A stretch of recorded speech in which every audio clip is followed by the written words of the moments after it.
University మంచి భవిష్యత్తు కోసం తెలుగు విద్యార్థులు ఇష్టపడే యూనివర్సిటీ. కాల్ 9059052378 9059052379.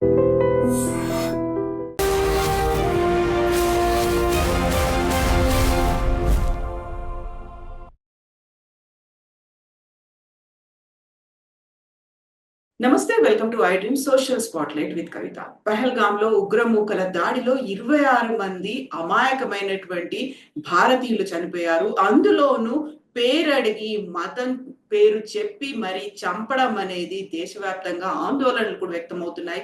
నిరసన ప్రదర్శనలకు దిగుతున్నారు. At the same time Bharat కూడా ఇమ్మీడియట్ గా స్పందించింది. తీవ్ర స్థాయిలో తన నిరసనని ఆందోళనని వ్యక్తం చేసింది. బట్ పాకిస్తాన్ కూడా అంతే తీవ్రంగా ఎందుకని స్పందిస్తోంది? పాకిస్తాన్ విధిస్తున్నటువంటి ఆంక్షల మాట ఏంటి? వీటి గురించి మాట్లాడుకుందాం. పాకిస్తాన్ వెనకాల ఉన్నటువంటి ఆ ధైర్యం ఏంటి? ఎవరున్నారు? మనతో పాటుగా ఉన్నారు సిబిఐ మాజీ జేడీ లక్ష్మీనారాయణ గారు. సార్ నమస్కారం. నమస్కారం అండి కవిత గారు. సార్, ఒకటి అనుకోకుండా జరిగినటువంటి దురదృష్టకరమైనటువంటి సంఘటన, 26 మంది అమాయకమైనటువంటి ప్రాణాలు పోయారు. అందులోనూ అతి దుర్మార్గంగా ఫర్ ద ఫస్ట్ టైం పేరేంటి అనేది అందులో ఖురాన్ లో ఉన్న కల్మా చదవమని బట్టలిప్పి మరీ చూసి హిందువులను తెలుసుకొని కాల్చి చంపేయడం ఏంటి సార్? అసలు ఎక్కడి దాకా వెళ్తున్నారు ఈ ఉగ్రవాదులు? పేరుకైతే చెప్తారు ఉగ్రవాదానికి మతం లేదు అనేది. ముఖ్యంగా మీరు చూసుకుంటుంటే పాకిస్తాన్ ఒక ఫెయిల్డ్ స్టేట్ అండి. వాళ్ళ పరిస్థితులు చాలా అధ్వానంగా ఉన్నాయి.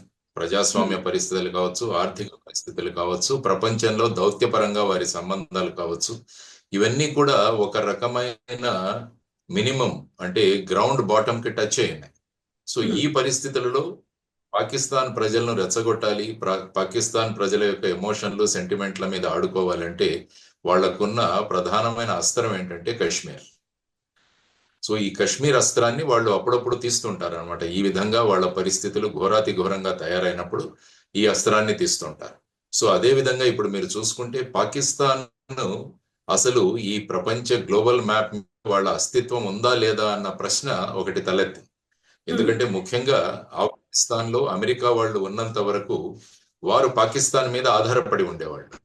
ఎందుకంటే ఆఫ్ఘనిస్తాన్ లో ఉన్న తాలిబాన్ వీళ్ళని కంట్రోల్ చేయడానికి పాకిస్తాన్ ఆధారంగా వాళ్ళు అమెరికన్లు అక్కడ ఆపరేట్ చేసేవాళ్ళు. కానీ 2021వ సంవత్సరంలో ఆఫ్ఘనిస్తాన్ నుంచి అమెరికా వెనక్కి వెళ్ళిపోవడం జరిగింది. దానితో అమెరికాకు పెద్ద పాకిస్తాన్ యొక్క ఆధారం కూడా అవసరం లేకుండా పోయింది. దానివల్ల అమెరికా ఆధారం పోగొట్టుకుంది పాకిస్తాన్. ఆ తరువాత అక్కడికి వచ్చిన తాలిబాన్ కూడా పాకిస్తాన్ కు పెద్ద పీట వేస్తుందేమో అనుకుంటే వాళ్ళు కూడా వీళ్ళని పట్టించుకోవడం మానేశారు.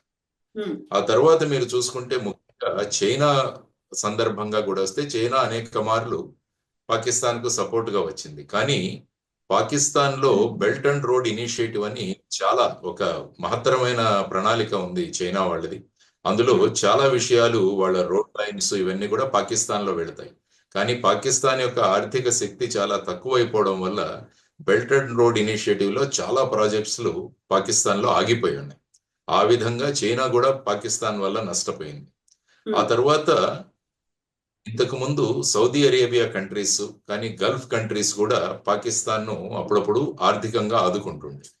కానీ ఈ మధ్య కాలంలో పాకిస్తాన్ ను ఆదుకోవడం కాకుండా భారతదేశం యొక్క సంబంధాలు సౌదీ అరేబియా కావచ్చు, మిగతా గల్ఫ్ కంట్రీస్ తో చాలా విస్తృతంగా అభివృద్ధి చెందాయి.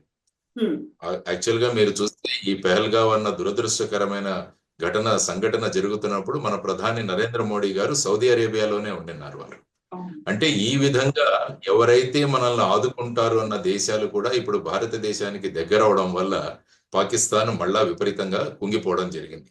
ఆ తర్వాత అటు ఇరాన్ తో కావచ్చు, లేకుంటే మిగతా దేశాలతో కావచ్చు, పాకిస్తాన్ అన్నది ఒక టెర్రరిస్ట్ ను ప్రోత్సహిస్తున్న దేశంగా ప్రపంచవ్యాప్తంగా వారు ఆ విధమైన పేరు తెచ్చుకున్నారు.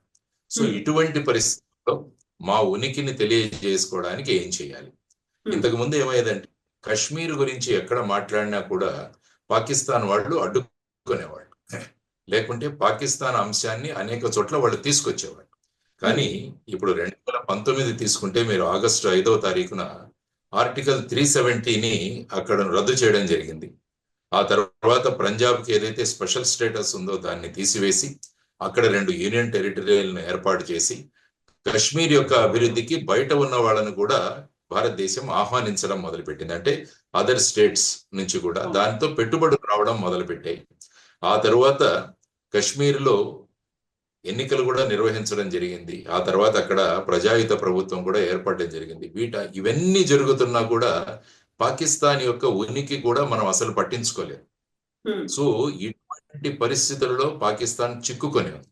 సో ఈ సందర్భంగా మళ్ళా వాళ్ళ ఉనికిని తెలియజేయడానికి ముఖ్యంగా అక్కడ మునీర్ అని అతని ఇప్పుడు పాకిస్తాన్ ఆర్మీ జనరల్, అతని టర్మ్ కూడా కంప్లీట్ అయిపోతుంది. ఆయనకు మళ్ళా సెకండ్ టర్మ్ రావడానికి ఏదో విధంగా తన యొక్క ప్రాబల్యాన్ని కూడా చూపించాలి. అందుకని ఏప్రిల్ 15వ తారీఖున ఒక కన్వెన్షన్ లో ఆయన మాట్లాడుతూ భారతదేశము పాకిస్తాన్ అన్నవి 2 నేషన్ థియరీ ద్వారా ఫామ్ అయినవి. మా ఆచారాలు, మా వ్యవహారాలు వేరు, మా సంప్రదాయాలు వేరు. కాబట్టి ఇవి 2 దేశాలే తప్ప ఈ 2 దేశాలు మళ్ళా కలవడం అన్నది జరగదు అన్నది ఆయన చెప్పాడు. ఆ తర్వాత చెప్పడం కశ్మీర్ గురించి కూడా ఆయన వ్యాఖ్య చేశారు. ఎందుకంటే మన శరీరంలో జుగులర్ వెయిన్ అని ఒకటి ఉంటుంది. ఇక్కడ మన మెడ దగ్గర నుంచి, అంటే మెదడు నుంచి తర్వాత ఈ ప్రాంతం నుంచి హృదయానికి రక్తం తీసుకొచ్చేదాన్ని జుగులర్ వెయిన్ అంటారు. అంటే చాలా ప్రధానమైన మన బాడీకి, ఎందుకంటే మెదడుకి గుండెకి సప్లై కనెక్ట్ చేస్తుంది. అది మాట్లాడుతూ ఆయన ఏమన్నారంటే పాకిస్తాన్కి కశ్మీర్ అన్నది ఆ విధమైన నాడితో సమానం మాకని 3 సార్లు మాట్లాడాడు ఆయన. అంటే ఈ విధమైన పరిస్థితుల్లో తన ఎక్స్టెన్షన్ కోసం తర్వాత వచ్చేసి వీలైతే తనే అక్కడ దేశాధ్యక్షుడిగా కూర్చొనే అవకాశం. ఎందుకంటే పాకిస్తాన్ యొక్క హిస్టరీ చూసుకుంటే అనేక పర్యాయాలు అక్కడ ఆర్మీ జనరల్స్ ప్రెసిడెంట్లుగా అయ్యారు. అక్కడ జనరల్ జియా ఉల్ హక్ కావచ్చు, లేకుంటే పర్వేజ్ ముషరఫ్ కావచ్చు, వీళ్ళందరినీ మనం చూసాం. సో ఆ విధంగా మునీర్ కూడా ఆ విధమైన స్థానానికి వెళ్ళాలి అన్న ఆశలు ఉన్నట్టున్నాయి. వాళ్లకు వాళ్ళ చేతిలో ఉన్న ఒకే అస్త్రం కశ్మీర్. సో ఈ కశ్మీర్ను ఏ విధంగా మనం రేకెత్తించాలి? సాధారణంగా ఇటువంటి స్టేట్మెంట్స్ వచ్చినప్పుడు వెంటనే ఈ ఉగ్రవాద సంస్థలు ఆ స్టేట్మెంట్లు పట్టుకొని దాని ఆధారంగా వాళ్ళకు వచ్చే సపోర్ట్ ను తీసుకొని వాళ్ళ ప్రాబల్యాన్ని, వాళ్ళ ఉనికిని చాటు చెప్పుకునే అనేక ప్రయత్నాలు జరిగాయి. మీరు చూసుకుంటే 2000 నుంచి 2017 తీసుకుంటే చాలా సంఘటనలు జరిగాయి మనకి.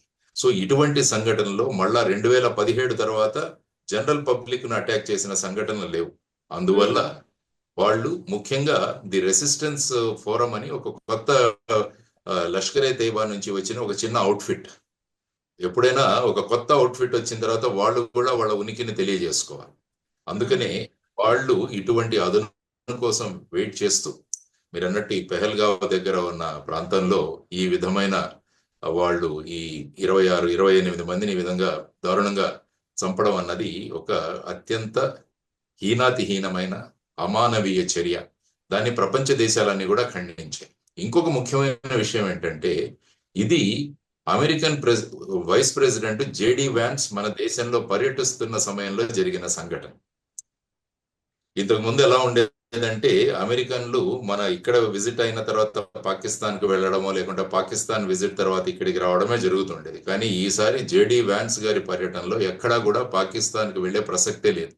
అందువల్ల ఎలా పాకిస్తాను మేము అమెరికా నుంచి దూరం అయిపోతున్నాం, భారతదేశం దగ్గర అవుతోంది అని మళ్ళా వాళ్ళ ఉనికిని ప్రదర్శించుకోవడానికి ఈ విధంగా అటు ప్రధాని మోడీ గారు సౌదీ అరేబియాలో ఉండడం. యాక్చువల్ గా మీరు 1971 మన ఇండియా పాకిస్తాన్ యుద్ధం తీసుకుంటే అందులో పాకిస్తాన్ కు బాసటగా సౌదీ అరేబియా నిలబడింది.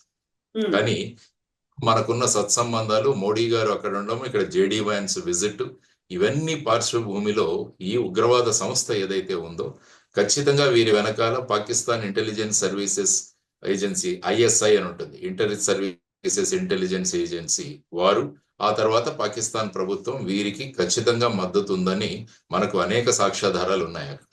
సో ఇటువంటి పరిస్థితిలో, డెస్పరేట్ స్థితిలో ఈ విధంగా తర్వాత అక్కడ ఉన్న ప్రజలను కూడా మళ్ళా ముందుకు తీసుకురావడానికి మీరు అన్నట్టు అక్కడ వారి యొక్క మతాన్ని తెలుసుకొని ఐడెంటిఫై చేసి టార్గెట్ చేసి వాళ్ళని చంపడం జరిగింది. సో బేసిక్ గా దీని వెనకాల ఉన్న పార్శ్వభూమి ఒకసారి మనం ఆలోచిస్తే ఇది అని నేను అంటాను కవిత గారు. సార్, ఇప్పుడు పాకిస్తాన్ పరంగా చూస్తే అంతర్జాతీయంగా ఆల్మోస్ట్ సంబంధాలు కట్ అయిపోతున్నాయి. ఏకాకి అయిపోయినటువంటి పరిస్థితి. ఆర్థికంగా కూడా చతికిలు పడిపోయింది. తినడానికి తిండి లేని పరిస్థితులు పాకిస్తాన్ ప్రజల్లో ఉన్నాయి. గోధుమ పిండి ఎవరైనా పంపిస్తే కొట్టుకొని తీసుకెళ్తున్నటువంటి దృశ్యాల్ని మనం చూసాం. అక్కడ ఉన్నటువంటి 25 కోట్ల ప్రజల మీద ఫోకస్ పెట్టకుండా ఎంతసేపు కాశ్మీర్ మీద ఫోకస్ పెట్టడం, అక్కడ రక్తపు పారించడం. కాశ్మీర్ వస్తే అంతా మారిపోతుంది, కాశ్మీర్ మాదే అని ఇంత చెప్పుకోవాల్సిన అవసరం. దశాబ్దాల తరబడి ఆ మొండి పట్టుదల అంటారా, దాన్ని ఏమంటారు సార్ మీరు? అసలు ఎందుకని దాన్ని వదులుకోలేకపోతుంది? ఆ సైకాలజీ ఏంటి అసలు? కార్ల్ మార్క్స్ ఏమన్నాడంటే రిలీజియన్ ఈజ్ ఓపియం అంటాడు ఆయన. సో ఈ విధంగా మతాన్ని ఒక మత్తు మందుగా వాడి ప్రజలను ముందుకు తీసుకెళ్ళడం అన్నది ఆయన ఎప్పుడో చెప్పాడు. కాబట్టి మన పరిస్థితులు అధ్వానమైన పరిస్థితుల్లో ఉన్నప్పుడు ప్రజలు మన వెంట పెట్టుకోవడానికి ఈ మతం అన్నది చాలా పెద్ద పెట్టున ఉపయోగపడుతుంది. ఆ తర్వాత ఏంటంటే కశ్మీర్ అన్నది కూడా వాళ్ళ భూభాగమే అని చాలా సార్లు వాళ్ళు మాట్లాడుతుంటారు. ఎందుకంటే దేశానికి స్వాతంత్రం వచ్చి మనం ఆ సందర్భంగా 1948లో వాళ్ళ ట్రైబల్ దాడులు అని చెప్పేసి ఏ విధంగా వచ్చి పాకిస్తాన్ ఏ విధంగా మనం జమ్మూ అండ్ కాశ్మీర్ని ఏ విధంగా ఆక్యుపై చేశారు, పిఓకే అన్నది ఏర్పడింది. ఆ తర్వాత దీన్ని యునైటెడ్ నేషన్స్ తీసుకువెళ్ళడం వల్ల అది అలాగే ఉండిపోయింది ఇప్పటి వరకు. కాబట్టి ఇటు భారతదేశం చూసినా కూడా మనం పిఓకే అన్నది మన భూభాగం అని మనం చెప్పుకుంటాం. ఖచ్చితంగా అది ఉండాలి కూడా, మన భూభాగం. కానీ వాళ్ళు దీన్ని ఉపయోగించుకొని అక్కడ ప్రజల యొక్క సెంటిమెంట్స్, ఎమోషన్స్ ను రేస్ చేస్తూ వాళ్ళు ఈ ఎకానమీ కానీ, వాళ్ళ పేదరికం కానీ, నిరుద్యోగం కానీ ఇవన్నీ మరిచిపోయి ఈ మతాన్ని పట్టుకొని, కశ్మీర్ను పట్టుకొని వాళ్ళు దేశాన్ని ముందుకు తీసుకెళ్లే ప్రయత్నం వాళ్ళు చేస్తున్నారు అనమాట. ఇది ముఖ్యంగా మనం చూడాల్సిన అంశం. ఆ విధంగా వీళ్ళు యువతరాన్ని పెడతోవన పట్టించి వాళ్లకు అక్కడ ఆర్మడ్ ట్రైనింగ్ ఇచ్చి వాళ్లకు మనం ఈ విధంగా వాళ్ళని వెళ్ళి అక్కడ చంపితే మనకు వచ్చే జన్మలో బ్రహ్మాండమైన ఉంటుంది జన్నత్ అన్న ఒక విధంగా వాళ్ళతో మాట్లాడుతూ వాళ్ళను బ్రెయిన్ ఈ విధంగా వాష్ చేస్తూ వాళ్ళందరూ కూడా ఈ విధంగా చూస్తారు. అందుకనే నిన్న కూడా చూసాం, 2 టెర్రరిస్టులు అక్కడ మళ్ళా మన భాగంలోకి వచ్చి అక్కడ మన ఆర్మ్డ్ ఫోర్సెస్ వాళ్ళని చంపేయడం జరిగింది. సో ఈ విధమైన ప్రక్రియలు జరుగుతూనే ఉంటాయి మన దగ్గర. సో ఎలాగైనా ఈ అంశాన్ని లైవ్ లో ఉంచాలి, లైవ్ లో ఉంచితే గాని మనం ప్రజలకు ఏదైనా చెప్పగలం. ఇప్పుడు కనుక అక్కడ వచ్చేసి భారతదేశానికి పిఓకే ఇచ్చేద్దాం అంటే అక్కడ నిరసనలు ఇవన్నీ కూడా ప్రదర్శించబడతాయి. కాబట్టి ఆ విధంగా కాదు, ఇది ఒక ప్రధానమైన అంశం. అందుకని ఆయన జుగులర్ వెయిన్ అన్నారు. అంటే మన దేహానికి ఈ వెయిన్, ఈ నాడి ఏ విధమైన ప్రాధాన్యమో అదే విధంగా కశ్మీరు పాకిస్తాన్కి అంత ప్రాధాన్యమని ఆయన పెద్ద మీటింగ్ లోనే చెప్పడం జరిగింది. సో ఇటువంటి పార్శ్వభూమిలో పాకిస్తాన్ ఎప్పుడూ కూడా కశ్మీర్ విషయంలో వాళ్ళు అనేక సందర్భాలలో యునైటెడ్ నేషన్ లో కావచ్చు, మిగతా ఫోరంలో కూడా వాళ్ళు తల ఎత్తారు. దీన్ని యాక్చువల్ గా మీరు సిమ్లా అగ్రిమెంట్ చూసుకుంటే ఇండియా పాకిస్తాన్ ఉన్న బైలేటరల్ రిలేషన్స్, ఈ విషయాలు ఏవైనా ఉన్నాయో అవి పరస్పరం చర్చించుకోవాలి. కానీ ఎక్కడా కూడా ఇంటర్నేషనల్ ఫోరం దగ్గర దీన్ని ఎత్తకూడదు అన్నది మనకు అప్పుడు ఇందిరాగాంధీ గారికి, జుల్ఫికర్ అలీ భుట్టో గారికి జరిగిన సిమ్లా అగ్రిమెంట్. కానీ ఎక్కడ పాటించలేదు పాకిస్తాన్. సో అందుకనే వాళ్ళ సర్వైవల్కి, వాళ్ళ ముందుకు వెళ్ళడానికి కశ్మీర్ అన్నదాన్ని వాళ్ళు ఎప్పుడు కూడా పట్టుకునే ఉంటారు అన్నది మనం ప్రధానంగా గమనించాల్సిన అంశం. సార్, ఇప్పుడు ప్రధానమంత్రి మోదీ ఒక మాట అన్నారు, నీళ్లు రక్తము ఒకేసారి పారలేవు అంటూ సింధు నది జలాల్ని కంట్రోల్ చేశారు. బట్ విచిత్రంగా వితండవాదం చేస్తూ సిమ్లా ఒప్పందం గురించి పాకిస్తాన్ కూడా మాట్లాడుతుంది. ఎట్ ద సేమ్ టైం వాళ్ళ టెరిటరీ నుంచి మన విమానాలు వెళ్లకుండా ఆంక్షలు విధించడం. ఇంకా ఏం చేద్దామని అనుకుంటోంది సార్ అసలు పాకిస్తాన్? అంతా ఏకాకైపోయింది, అసలు ఏ పరిస్థితులు లేవు అనుకున్నప్పుడు ఒక రకంగా యుద్ధానికి కాలు దువ్వుతున్నటువంటి పరిస్థితి. అక్కడ బోర్డర్స్ లో బలగాల్ని మోహరిస్తున్నారు. ఈ సిచ్యువేషన్ కి కారణమంతా పాకిస్తానే అయినప్పుడు ఏం జరగాలి? అంతర్జాతీయ సమాజం ఇంకా ఏం చేయాలంటారు? మనమైతే వెరీ స్ట్రాంగ్ గా ఉన్నాం, we are not going to come back again. So అలాంటప్పుడు ఏం జరుగుతోంది సార్? తప్పు చేసిన వాడు ఎప్పుడు కూడా తప్పు చేశానని ఒప్పుకోడు. చేసిన తప్పుని ఇంకా సమర్థించుకునే ప్రయత్నం చేస్తారు. వినాశకాలే విపరీత బుద్ధి అంటాం. కాబట్టి వినాశకాలం దగ్గర పడింది కాబట్టి పాకిస్తాన్ ఇటువంటి విపరీత బుద్ధుల్ని ప్రదర్శిస్తుంది. అంటే ఇప్పుడు వాళ్ళు ఏమన్నారు, సిమ్లా అగ్రిమెంట్ ని మేము ఒప్పుకోము, ఆ తర్వాత మీరు ఈ సింధు నదీ జలాల ఒప్పందం ఏదైతే ఉందో 1965వ సంవత్సరంలో దాన్ని మీరు రద్దు చేశారు కాబట్టి it is nothing but act of war అంటారు. ఇది ఒక యుద్ధానికి ఒక సంకేతం అని వారు మాట్లాడుతున్నారు. తర్వాత వారు కూడా మన భారతదేశం యొక్క ఈ డిప్లొమాటిక్ స్ట్రెంగ్త్ ను కూడా వాళ్ళు కూడా 55 నుంచి 30కి తగ్గించడం, ఆ తర్వాత వీసాలు రద్దు చేయడం, ఇవన్నీ కూడా మనం ఈ విధంగా చేశాం, వాళ్ళు కూడా ఆ విధంగా చేస్తూ ఈ విధమైన ప్రయత్నాలు చేస్తూ వాళ్ళ భూభాగంలో వాళ్ళ సైనిక దళాలను కూడా అనేక స్థావరాలలో మోహరించి పెట్టుకొని ఉన్నారు. ఇదంతా ఏంటంటే ఉడత ఊపులు అంటాం మనం. ఈ విధంగా పెద్ద దేశం ముందు ఈ విధమైన అంటే అక్కడ ఉన్న ప్రజలను మళ్ళా రెచ్చగొట్టడం. మోస్ట్ ప్రాబ్లీ ఇవన్నీ చేసిన తర్వాత ప్రస్తుతం ప్రజాస్వామ్య ప్రభుత్వంలో ఉన్న బషీర్ ఆయన కాకుండా మనం గనక మునీర్నే ప్రెసిడెంట్ గా చేస్తే సరిపోతుందన్న ఒక భావాన్ని తీసుకురావడానికి కూడా ఇది కూడా ఒక మార్గం. సో ఇప్పుడు ఆర్మీ తీసేసుకోవాలి మళ్ళా గవర్నమెంట్ ని అని ఎప్పుడు కూడా అక్కడ ఆర్మీ ప్రయత్నిస్తుంటుంది, మనం ఎలాగా ప్రభుత్వాన్ని మన చేతిలో పెట్టుకుందామని. కాబట్టి దీన్ని ఒక పెద్దగా వాళ్ళు చిత్రీకరించి మేము ఇంత ధైర్యంగా వెళ్ళాలంటే అధికారం అంతా మా చేతుల్లో ఉండాలి అన్న ధోరణిలో మళ్ళా అక్కడ ఆర్మీ టేక్ ఓవర్ చేసే అవకాశం. ఇవన్నీ ఏంటంటే అక్కడ ఉన్న స్వార్థపూరిత రాజకీయాలు, మళ్ళీ అక్కడ ఉన్న మెబల్యాన్ని పెంచుకోవడానికి ఈ విధంగా చేస్తున్న విషయాలు. ఎందుకంటే అంతర్జాతీయంగా అన్ని దేశాలు ఈ చర్యను ఖండించాయి. ప్రపంచంలోని అన్ని దేశాలు కూడా అందరూ ఏం కోరుకుంటున్నారంటే ఏ విధంగా ఇజ్రాయెల్ పాలస్తీన్ గాజా స్ట్రిప్ లో హమాస్ మీద ఏ విధంగా దండయాత్రలు చేస్తుందో ఆ విధంగా భారతదేశం కూడా చేయాలి అన్నది కొంతమంది ఫారిన్ డిప్లొమాట్స్ కూడా మాట్లాడిన విషయాలు మనం చూసాం. ఇటువంటి పరిస్థితుల్లో భారతదేశం ఏం చేయాలి అది ఒక మనందరి ముందు ఉన్న ఒక, అందుకనే నిన్న బీహార్లో పర్యటనలో కూడా మోదీ గారు మాట్లాడి ఈ చర్యకు పాల్పడిన వాళ్ళు భూగర్భంలో ఎక్కడ దాగి ఉన్నా కూడా వాళ్ళని పట్టుకుంటాం, వాళ్ళ మీద చర్యలు తీసుకుంటాం అని చెప్పారు. ఇంకొకటి ఏంటంటే ఆయన హిందీలో మాట్లాడుతూ ఆపి ఈ భాగాన్ని ఆయన ఇంగ్లీష్ లో మాట్లాడారు. అంటే ప్రపంచ దేశాల్లో భారతదేశం యొక్క సంకేతం ఏంటి అన్నది స్పష్టంగా తెలియాలి. సో ఆ విధంగా ప్రభుత్వం చాలా డిటర్మిన్డ్ గా ఉంది. ప్రభుత్వం ఖచ్చితంగా మేము చర్యలు తీసుకుంటున్నాము అన్న భావాల్ని కూడా వాళ్ళు వ్యక్తం చేశారు, ప్రకటించారు. ఆ తర్వాత వ్యూహ రచన అన్నది జరుగుతున్నది. సో ఈ విధంగా ముందుకు వెళుతున్న ఈ సందర్భంలో అక్కడ ముఖ్యంగా మనకు తల ఎత్తుతున్న ప్రశ్న ఏంటంటే ఆ ప్రాంతంలో ఎటువంటి సెక్యూరిటీ బలాలు లేవు అన్నది ఒక అంశం ఒకటి ముందుకు వచ్చింది మనకి. అంటే ఇంతమంది టూరిస్టులు అక్కడికి వెళ్ళినప్పుడు ఆ ప్రాంతంలో ఎటువంటి పోలీస్ ప్రజెన్స్ గాని ఆర్మీ ప్రజెన్స్ గాని అక్కడ లేదు అన్నది ఒక వచ్చిన విమర్శ.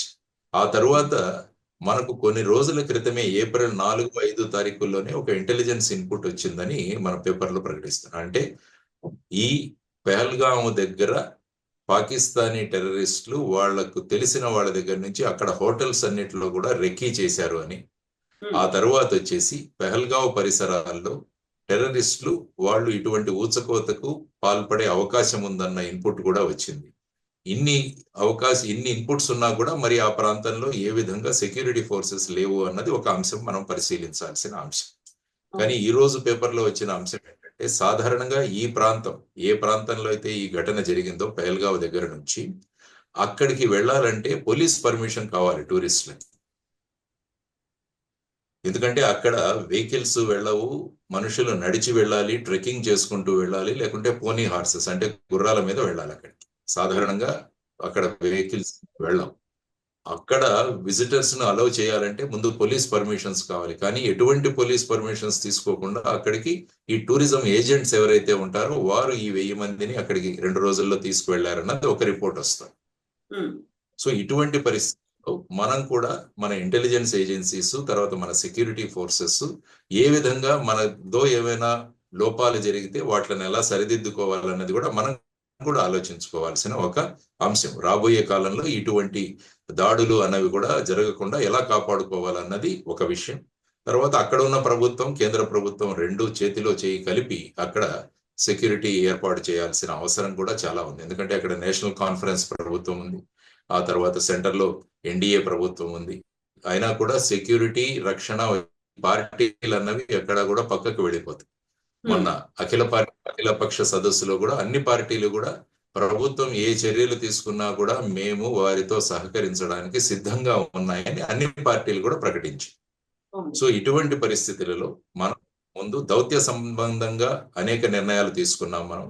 ఆ తర్వాత వచ్చేసి ముఖ్యంగా ఇండస్ రివర్ ఏదైతే మన అగ్రిమెంట్ ఉందో సింధు జలాల ఒప్పందం దాన్ని మేము రద్దు చేస్తున్నామన్నారు. దానివల్ల ఏంటంటే పాకిస్తాన్కి వెళ్లాల్సిన నీళ్లు చాలా మటుకు ఆగిపోతాయి. దానివల్ల అక్కడ చివరికి మళ్ళా మన కాళ్ళ దగ్గరికే రావాలి వాళ్ళు. మాకు సింధు జలాలు అంటే ఈ ఒప్పందం ప్రకారం మీరు వాటర్ని రిలీజ్ చేయండి, లేకుంటే పాకిస్తాన్ లో సగభాగం ఖచ్చితంగా కరువు పరిస్థితులను ఎదుర్కోవాల్సి వస్తుంది. సో ఇటువంటి పరిస్థితులు ఉన్నప్పుడు మరి పాకిస్తాన్ ఖచ్చితంగా వాళ్ళ చేసిన తప్పును ఒప్పుకొని ఈ టెర్రరిస్టుల సంస్థల మీద అంతా కూడా మేము యాక్షన్ తీసుకుంటాము. దావూద్ ఇబ్రహీం లాంటి వాడిని, తర్వాత జైషే మహమ్మద్ ప్రెసిడెంట్ ఎవరైతే మనం కందహార్ లో మన ఎయిర్ ఇండియా దీన్ని హైజాక్ తీసుకొని అక్కడ వెళ్ళిపోయిన జైషే మహమ్మద్ చీఫ్ మజూర్ హసన్ అతను, వీళ్ళందరినీ కూడా మళ్ళా తిరిగి మీకు అప్పగిస్తాము, ఈ స్థాయికి తీసుకురావాలి వాళ్ళందరినీ. ఇదొక భారతదేశం దీన్ని ఒక అవకాశంగా, ఇది దురదృష్టమైన సంఘటన, కానీ ఇటువంటి ఉగ్రవాదాన్ని ప్రోత్సాహం ఇచ్చే పాకిస్తాన్ దగ్గర నుంచి మాక్సిమం ఉన్న టెర్రరిస్టులను వాళ్ళు అంతం చేయడం, తర్వాత వచ్చేసి ఈ పేరు మోసిన టెర్రరిస్టులు ఎవరే మౌలానా మసూద్ అజర్, తర్వాత దావూద్ ఇబ్రహీం, ఇలాంటి వాళ్ళందరినీ కూడా మళ్ళా భారతదేశానికి అప్పచెప్పేటట్టు, తర్వాత ఏ విధంగా మనం 2019 ఫిబ్రవరి 14 పుల్వామా ఘటనలో 40 మంది సిఆర్పిఎఫ్ జవాన్లను పోగొట్టుకున్నాం మనం. ఆ తర్వాత బాలాకోటు ఆ పరిసరాల్లో జరిగిన సర్జికల్ స్ట్రైక్స్, అప్పుడు అనేక ఉగ్రవాద సంస్థల యొక్క ట్రైనింగ్ శిబిరాలని భారతదేశం నాశనం చేసింది, వెళ్ళి విధ్వంసం సృష్టించింది, వాటన్నిటిని సమూలంగా నాశనం చేసింది. కాబట్టి అటువంటి చర్యలు వాళ్లకు తెలుసు.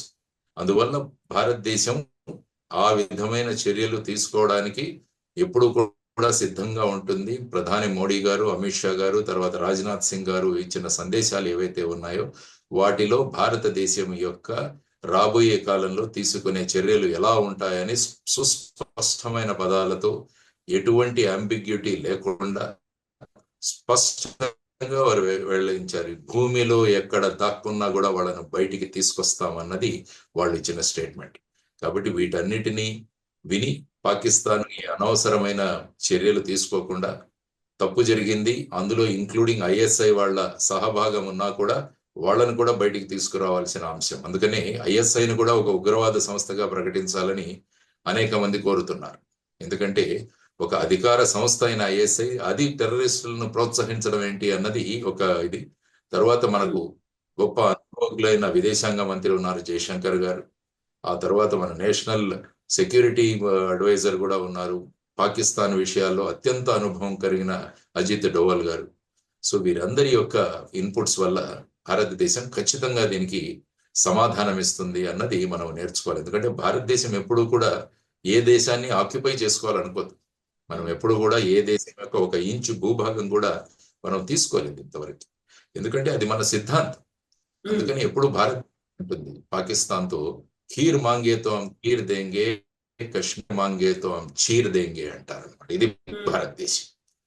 మీరు సన్నిహిత సంబంధాలు పెట్టుకొని మాతో బాగుంటారా రండి, కానీ కాశ్మీర్ని అడిగితే మిమ్మల్ని ఫినిష్ చేస్తాము అన్నది, చీర్ దేంగే అన్నది భారతదేశం యొక్క సిద్ధాంతం.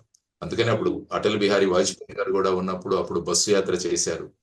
India Pakistan Samjhauta express, Wagah border నుంచి బస్సు వెళ్ళడం, ఇవన్నీ మనం చూసాం. అటువంటి సందర్భాలు ఒకవైపు చేస్తుంటే వాళ్ళు ఐఎస్ఐ వాళ్ళు లోకల్ టెర్రరిస్ట్ తో మన కార్గిల్ యుద్ధానికి వాళ్ళు సిద్ధపడ్డారు. చూడండి, ఇది మనం ఎంత మంచి మనసుతో వెళతామో వాళ్ళు ఏ విధమైన చర్యలు వాళ్ళలో ఉంటాయో, అందుకని నమ్మలేం మనం వాళ్ళని. సో ఈ విధమైన పరిస్థితులలో భారతదేశం ఖచ్చితంగా ముందుకు వెళుతుంది. ఈ జరిగిన ఈ ఘోరమైన ఇన్సిడెంట్ ఏదైతే ఉందో దానికి అటు దౌత్యపరంగా ఇటు మిలిటరీ పరంగా కూడా భారతదేశం తీసుకుంటుంది. అంటే ఈరోజు పాకిస్తాన్ వాళ్ళు భారతదేశంతో ట్రేడ్ కూడా నిలిపివేస్తున్నాం, మన వాణిజ్య సంబంధాలు కూడా మేము ఆపేస్తున్నామని ప్రకటించారు. వాళ్ళు ఫైనల్ గా నష్టపోయేది వాళ్ళే. సో తర్వాత అక్కడ ఉన్న పాకిస్తాన్ నుంచి వచ్చిన వాళ్ళందరినీ కూడా వెనక్కి పిలిచారు. ఇవన్నీ కూడా వాళ్ళు చేస్తున్నారు. సో భారతదేశం ఖచ్చితంగా ప్రధానమంత్రి గారి నేతృత్వంలో ముందుకు వెళుతుంది. ప్రపంచ దేశాల్లో ఈ విషయాన్ని మళ్ళా ఒకసారి పాకిస్తాన్ యొక్క దుశ్చర్యలను, పాకిస్తాన్ యొక్క ఇంటెన్షన్స్ ను తీసుకొచ్చి పాకిస్తాన్ని ఖచ్చితంగా ఐసోలేట్ చేస్తుంది, ఏకాకిని భారతదేశం చేసి అన్ని దేశాల నుంచి వాళ్ళ ప్రతిచర్యలు ఉండేటట్టు చూడాలి. ఎందుకంటే మొన్న ట్రంప్ గారు కూడా ప్రకటిస్తూ భారతదేశానికి 26% ఇస్తే పాకిస్తాన్కి 29 వేశారు టారిఫ్. అంటే ఒకసారి కుంగిపోయింది. అంటే మేము యాక్చువల్ గా అమెరికాకు ప్రిఫర్డ్ నేషన్ అయినా కూడా మాకు ఎక్కువగా టారిఫ్లు వేశారని అదొక బాధ. సో ఇలాంటి రకరకాల బాధలతో ఏకాకి అయిపోయిన పాకిస్తాను ఇది ఒక అదే అన్నాను, వినాశకాలే విపరీత బుద్ధి అని. ఈ విధంగా వాళ్ళు చేతులారా చేసుకుంటున్న దాన్ని ఇప్పటికైనా వాళ్ళు తప్పును గ్రహించి వాళ్ళు తీసుకోవాల్సిన చర్యలు తీసుకోకపోతే భారతదేశం సిద్ధంగా ఉంది ఏం చేయాలో అన్న విషయం. కానీ సార్ ఇప్పుడు మనకి దేశానికి స్వాతంత్రం ఏర్పడేప్పుడే పాకిస్తాన్ విభజన కూడా అయిపోయింది. అప్పటి నుంచి ఆల్మోస్ట్ ప్రతిసారి ఇలా కాలు దువ్వుతూ ముందుకు వస్తోంది. ఎనీ టైం మేము రెడీ ఉన్నాము కశ్మీర్ కోసం ఏమైనా చేస్తాము అనే కాన్సెప్ట్ తో వాళ్ళు ఉన్నప్పుడు ఇప్పటికే 77 సంవత్సరాలు గడిచిపోయాయి. ఇప్పటికి కూడా మనం సంయమనంతో ఉన్నాము. అంతర్జాతీయంగా పరిస్థితుల గురించి, ద్వైపాక్షిక ఒప్పందాల గురించి, అయ్యో అక్కడ కూడా ప్రజలు ఉన్నారు, ఇన్ని రకాలుగా ఆలోచిస్తున్నప్పుడు ప్రతిసారి మన మీద అటాక్ అవుతుంది, మనం నష్టపోతున్నాం, ప్రాణ నష్టం జరుగుతుంది. ఇప్పటికి ఇంకా చాలు, డైరెక్ట్ గా మనం అటాక్ చేద్దాము అనేటువంటి కాన్సెప్ట్ చాలా వరకు రిటైర్డ్ ఆర్మీ ఆఫీసర్లలో కనిపిస్తోంది. ఆ అభిప్రాయాన్ని వెల్లడిస్తున్నారు. మేము రెడీ ఉన్నాం, మేము వస్తాం, ఇంకా చాలు అనే మాటలు కూడా వినిపిస్తున్నాయి. ఎప్పటికీ దీనికి ఒక ఎండ్ కార్డ్ పడుతుంది అనుకుంటున్నారు సార్ మీరు? అంటే ఈసారి పాకిస్తాన్ ఉన్న పరిస్థితి ఇంతకుముందు 65 కానీ 71 కానీ కార్గిల్ వార్ లో పాకిస్తాన్ ఉన్న పరిస్థితి కూడా వేరుగా ఉంది. ఇప్పుడు మన దౌత్య సంబంధాలు కావచ్చు, భారతదేశానికి అంతర్జాతీయంగా ఉన్న విలువ కూడా భారతదేశంతో అందరూ స్నేహంగా ఉండాలన్న భావన. ఈవెన్ పుతిన్ గారు కూడా ఏమన్నారు, ఈ రష్యా మరియు యుక్రెయిన్ మధ్య యుద్ధాన్ని ప్రధాని మోడీ గారు ఆపగలరు అన్నది కూడా ఆయన చెప్పిన మాట. అంటే భారతదేశం యొక్క ప్రాధాన్యత ప్రపంచంలో ఎంత పెరిగిందో మనం కనుక్కోవచ్చు. ఇప్పుడు డొనాల్డ్ ట్రంప్ గారు ఎప్పుడు ఉద్దేశించినా కూడా మై ఫ్రెండ్ మోడీ అంటారు ఆయన. అంటే చూడండి మన పరిస్థితి అంతర్జాతీయ స్థాయిలో మనం ఏ విధంగా మనం ముందుకు వెళుతున్నాం అన్నది కూడా మనం ఆలోచించాల్సిన అంశం. కాబట్టి ఇటువంటి పరిస్థితులలో మీరు అన్నట్టు ఖచ్చితంగా ఇటువంటి ఇన్సిడెంట్లు జరిగినప్పుడు ప్రతి ఒక్కరి రక్తం కూడా మరిగిపోతుంది. అంటే ఈ విధంగా మతాన్ని వాళ్ళు తెలుసుకొని నిర్ధారించుకొని ఎవరిని చంపాలి ఎవరిని చంపకూడదు అన్న ఆ ఉగ్రవాదుల చర్యలు కూడా ఎవరికి అసలు సహించలేం మనం. అంటే ఈ విధంగా కూడా మనుషులు ఉంటారా అన్నది కూడా ఒక రకమైన అసహ్యానికి గురి చేస్తోంది. సో ఇటువంటి పరిస్థితుల్లో ఎప్పుడైనా మనం ఆలోచించి ఆ తర్వాత అన్ని సమగ్రంగా ఆలోచించి మనం ఏ విధంగా స్ట్రైక్ చేస్తాం. ఈవెన్ మీరు సర్జికల్ స్ట్రైక్స్ జరిగినప్పుడు కూడా చూస్తే అంతా సమాయత్తం చేసుకుని మనం వెళ్ళాం. భారతదేశానికి ఇప్పుడు మిసైల్స్ ఉన్నాయి, మన దగ్గర మంచి మంచి ఎయిర్ క్రాఫ్ట్స్ ఉన్నాయి, జగ్వార్స్ ఉన్నాయి, ఇవన్నీ ఉన్నాయి, గొప్ప గొప్ప మనకు మన శక్తి ఎక్కడ కూడా పాకిస్తాన్ తో వాళ్ళు కంపేర్ చేసుకోలేరు. భారతదేశం యొక్క ఆర్మ్డ్ పవర్, ఆర్మీ కావచ్చు, ఎయిర్ ఫోర్స్ కావచ్చు, నేవీ కావచ్చు, వీటన్నిటి. సో ఆ విధంగా ఎప్పుడైనా కూడా ప్రశాంతత అన్నది ఒక గొప్ప తుఫానికి ముందు సముద్రం ప్రశాంతంగా ఉంటుంది కొన్ని రోజులు, ఆ తరువాత ఉప్పెన వస్తుంది. కాబట్టి ఈ ప్రస్తుత ప్రశాంత కాలంలో స్ట్రాటజీ ఎలాగ వెళ్ళాలన్న నిర్ణయాలు జరుగుతున్నాయని నేను అనుకుంటాను. Yes sir, thank you so much sir. నిజంగానే దీనికి ఒక ఫుల్ స్టాప్ అనేది పడాలి. ఇలాంటి రక్తపు టేర్లు మళ్ళీ మనం చూడకుండా కాశ్మీర్ పచ్చగా ఉండాలని కోరుకుందాం sir. Thank you so much sir. Thank you. నమస్తే.